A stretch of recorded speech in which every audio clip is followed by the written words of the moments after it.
9h51, as redes sociais, né, as mídias sociais, numa expressão mais ampla, servem para o bem e para o mal. No que mais elas estão interferindo, na sua opinião de filósofo Felipe Pondé? Muito bom dia. Bom dia, Zé Paulo, bom dia a todos. Tem um tópico específico aí nisso, além do que normalmente nós estamos acostumados a pensar na influência das mídias sociais e das mídias em geral na política, né, que tem sido discutido largamente, com razão. Tem um tópico interessante, Zé Paulo, que é a influência que a indústria cultural em geral e as mídias têm, incluindo o cinema, na espiritualidade, né, na busca por um sentido que seja transcendente, que não esteja limitado, digamos assim, ao mundo histórico em que a gente vive, fale de alguma forma dos deuses. A maioria esmagadora da humanidade tem uma vida espiritual de alguma forma, e sabe-se, para quem se dedica a esse estudo, que as religiões e a espiritualidade, elas são fenômenos históricos, significa que elas se alimentam de fatos concretos. Um dos indicativos disso, Zé Paulo, é que normalmente os espíritos, os seres iluminados e coisas assim, não sabem muito mais do que os seres humanos sabem numa dada época em que eles vivem. Vou dar alguns exemplos hoje muito contemporâneos, o que se chama novas espiritualidades. Elas se alimentam, por exemplo, muito do que é veiculado nas mídias sociais e no cinema, e agora, mais recentemente, nas famosas séries de TV, como plataforma Netflix, Amazon Prime e outras. Por exemplo, desde a emergência de uma série famosa chamada Crepúsculo, que tinha vampiros, né?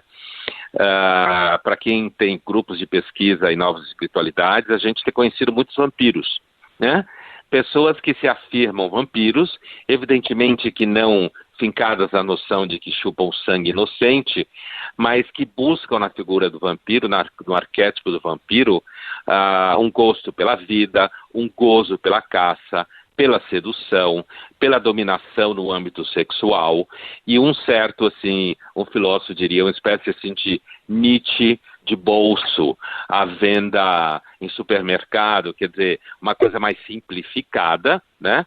E que com o tempo vai produzindo, inclusive, literatura mais sofisticada, trabalhando, por exemplo, o imaginário vampiro como sendo uma coisa em que as pessoas se identificam para produzir uma espécie assim, de autoestima associada à força, ao pertencimento de um arquétipo tão misterioso e erotizado como os vampiros sempre foram. Um outro exemplo que eu daria é toda uma espiritualidade associada ao universo e aos ETs, né? Isso é uma coisa muito antiga, muitos dos materiais produzidos já foram desmascarados pelos historiadores, apesar de que ainda circulam em canais de televisão, mas a verdade é que também temos entre nós pessoas que afirmam que vêm de outros planetas, certo? Ou pessoas que seguem seres de outro planeta. O universo serve de matriz espiritual porque ele é gigantesco, poderoso, desconhecido, misterioso e necessariamente estamos ligados a ele do ponto de vista da origem. Mas quando você, então, entra em contato e fica sabendo, digamos, qual é a missão espiritual desses seres que viriam de outros planetas, as missões são sempre associadas a temas absolutamente atuais, do tipo combate ao aquecimento global, combate à violência, combate aos preconceitos. Então a gente vê que as espiritualidades e seus deuses estão sempre tão determinados pela sua época quanto os seus próprios seguidores. Então, conversamos, hein, Luiz Felipe Pondé? Você volta em breve aqui. Sexta-feira. Obrigado. Bom trabalho.